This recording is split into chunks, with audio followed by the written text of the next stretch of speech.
One of the questions that I'm always asked when I'm coaching people on how to communicate through the camera is, what do I do with my hands?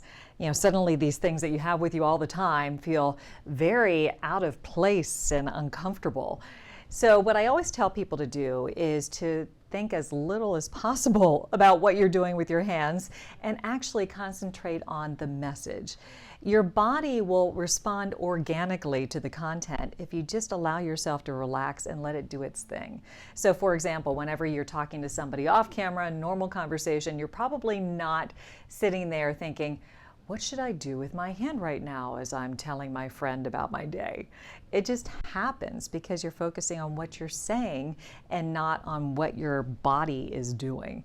There is one thing to keep in mind though. If you are talking to a webcam, for example, and you are on a tight shot, meaning that you are shot from about here up, so you're relatively close to your audience.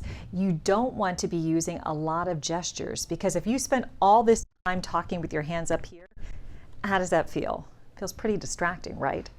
So you want to make sure that your gestures, when you are on this very tight shot where there's not much seen of the rest of your body, that you keep your hands kind of low and out of the shot. It doesn't matter if periodically they come into the shot, that's no big deal, but you don't want them to be there a lot. You don't want to have a lot of distractions for your message.